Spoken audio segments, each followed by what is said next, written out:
प्रधानमंत्री जी का एक खास उनका अंदाज है कि वो विदेशों में बसे हुए भारतीयों से जरूर संवाद करते हैं। तो इस बार भी यहाँ आए और बहुत जोशो खरोश के साथ भारतीयों ने प्रधानमंत्री जी का अभिनंदन किया, स्वागत किया। भारत में हम ईज ऑफ डूइंग बिजनेस को बढ़ावा दे रहे हैं। भारत में इलेक्ट्रॉनिक्स से लेकर सेमीकंडक्टर्स से लेकर तमाम जो क्षेत्र हैं उसमें किस तरीके से भारत आगे बढ़ रहा है और इन अमेरिकन कंपनीज को क्यों भारत के साथ जुड़ना चाहिए, भारत में आना चाहिए।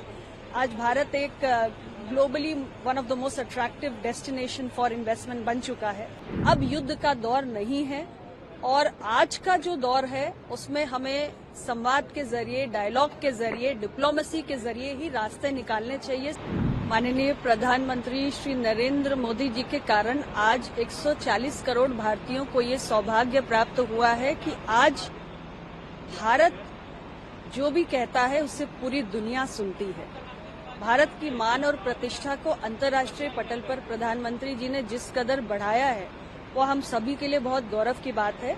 और यूएन जनरल असेंबली के 79 सत्र के लिए प्रधानमंत्री जी यहाँ पर आए और हमेशा की तरह जो प्रधानमंत्री जी का एक खास उनका अंदाज है कि वो विदेशों में बसे हुए भारतीयों से जरूर संवाद करते हैं। तो इस बार भी यहाँ आए और बहुत जोशो खरोश के साथ भारतीयों ने प्रधानमंत्री जी का अभिनंदन किया, स्वागत किया। प्रधानमंत्री जी ने उनको एक नई ऊर्जा भी देने का काम किया अपने शब्दों से। एक प्रोग्रेसिव, अनस्टॉपेबल, स्पिरिचुअल, ह्यूमैनिटी के लिए कमिटेड और प्रॉस्पेरस भारत की उन्होंने बात की और ये भी कहा कि तीसरे कार्यकाल में भारत 3 गुना तेज गति से काम करते हुए उनकी सरकार में, उनके नेतृत्व में आगे बढ़ेगा।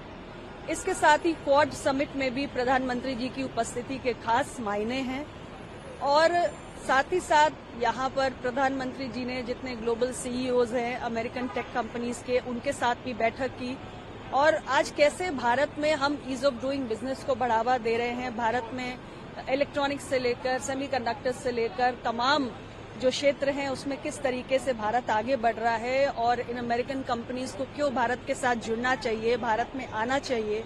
आज भारत एक globally one of the most attractive destination for investment बन चुका है।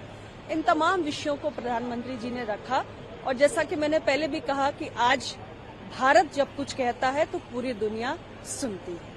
मैम, भारत आज जब कुछ कहता है पूरी दुनिया सुनती है, लेकिन अगर पिछले कुछ दिनों की बात है जब यूएस में विपक्ष के नेता राहुल गांधी आए थे, उन्होंने जिस तरीके से टिप्पणी की, जिस तरीके से चाहे सरकार जो है केंद्र में आप लोगों की सरकार है, जिस तरीके से कहा कि बहुत समस्याएं हैं यहाँ पर, चाइना से कंपैरिजन कहीं ना कहीं किया गया कि चाइना आगे बढ़ रहा है लेकिन हमें उनसे सीखने की जरूरत है। इसके अलावा अन्य भी टिप्पणी की गई, क्या कहेंगी? क्योंकि देखिए, प्रधानमंत्री जी प्रोग्रेसिव भारत की बात करें, दूसरी तरफ से विपक्ष के नेता विदेश की धरती पर आके बहुत सारे बयान दे जाते हैं। देखिए, हमारे विपक्ष के नेतागण को ये समझने की आवश्यकता है, खास तौर से आदरणीय राहुल गांधी जी को, कि विपक्ष के नेता के रूप में उनकी भूमिका निश्चित रूप से सरकार की आलोचना की है, सरकार को कटघरे में खड़ा करने की है, लेकिन यह भूमिका उनकी देश के भीतर होनी चाहिए।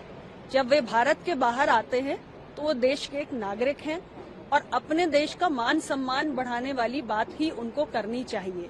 भारत के लोकतंत्र के विरुद्ध बयानबाजी करना या भारत के विरुद्ध बयानबाजी करना ये मेरे ख्याल से घोर निंदनीय है और दुर्भाग्यपूर्ण है और इतना सम्मानजनक पद आज वो सुशोभित कर रहे हैं लीडर ऑफ ऑपोजिशन का, तो मुझे लगता है कि उन्हें भारत के मान सम्मान को बढ़ाने के लिए ही विदेशी धरती पर बयान देना चाहिए। एक सवाल प्रधानमंत्री की यूएन जनरल असेंबली सेशन में प्रधानमंत्री जी ने कहा कि एक तरफ तो टेररिज्म है जो कंटिन्यूअसली उस पर बात की, टेररिज्म पर, और ये एक सीरियस थ्रेट है, ग्लोबल पीस की बात की, शांति की बात लगातार प्रधानमंत्री जी कर रहे हैं। और अगर देखा जाए तो कई राजनेता और राजनीतिक आज यूक्रेन के जेलेंस्की से भी उन्होंने मुलाकात की और पिछले दिनों वो यूक्रेन भी गए थे, शांति की उन्होंने वार्ता की, हमेशा ही पहल करते आए हैं। कैसे देखते हैं? देखिए, रशिया और यूक्रेन के बीच में युद्ध जब से प्रारंभ हुआ है तब से प्रधानमंत्री जी ने हमेशा ही ये बात कही है कि अब युद्ध का दौर नहीं है और आज का जो दौर है उसमें हमें संवाद के जरिए, डायलॉग के जरिए, डिप्लोमेसी के जरिए ही रास्ते निकालने चाहिए, समस्याओं के समाधान ढूंढने चाहिए और रशिया और यूक्रेन अपने आपसी रिश्तों के बीच में जो दरार है उसको खत्म करें, संवाद के जरिए, डिप्लोमेसी के जरिए हल निकालें। युद्ध किसी समस्या का समाधान नहीं हो सकता। इस बात को लगातार भारत के प्रधानमंत्री श्री नरेंद्र मोदी जी कहते आए हैं और रशिया हो या यूक्रेन हो, दोनों देशों के राष्ट्राध्यक्षों से वो निरंतर मिले हैं और उन्होंने भारत का जो नजरिया है उसको स्पष्ट रूप से रखा है। दोनों देशों को ही ये बात कही है कि युद्ध अब समाप्त होना चाहिए और दुनिया को भारत ने बुद्ध दिए हैं, युद्ध नहीं। ये बात प्रधानमंत्री अक्सर कई मौकों पर दोहराते हैं। बहुत गहरा, बहुत बड़ा संदेश इन बातों में छिपा हुआ है और मुझे लगता है कि आज दुनिया को भारत से सीखने की जरूरत है। मैम, आप आई हैं न्यूयॉर्क यात्रा पर हैं, क्या कुछ कहना चाहेंगे, क्या विषय है, क्या कुछ है आपका? यूएन जनरल असेंबली के 79 सेशन के दौरान 4 हाई लेवल मीटिंग्स हैं जहां भारत का प्रतिनिधित्व करने का सौभाग्य मुझे मिल रहा है। स्टॉप टीबी पार्टनरशिप का है जिसमें हम टीबी वैक्सीन्स के डेवलपमेंट और उनके प्रैक्टिकल रोल आउट पर चर्चा करेंगे। उस कार्यक्रम में भी मुझे भारत का प्रतिनिधित्व करना है, भारत का पक्ष रखना है। इसके साथ ही एंडिंग एड्स, रिवाइटलाइज मल्टीलैटरलिज्म, यानी कैसे तमाम देश एक साथ आकर एड्स को दुनिया से समाप्त करने का जो लक्ष्य है उसको प्राप्त करें। इस पर भी एक सत्र है जिसमें मैं प्रतिभाग करूंगी और इसके साथ ही एंटी माइक्रोबियल रेजिस्टेंस, जिस तरीके से आज दुनिया के अंदर एक बहुत बड़ा खतरा बना हुआ है और 2050 तक हम ये मानते हैं कि अगर हमने AMR को कंट्रोल नहीं किया, इसे कंटेन नहीं किया, तो 10 मिलियन लोग हर साल उनकी मौत हो सकती है। एंटी माइक्रोबियल रेजिस्टेंस पर भी एक विशेष सत्र है, एक हाई लेवल मीटिंग है जिसमें मैं भारत का प्रतिनिधित्व करूंगी।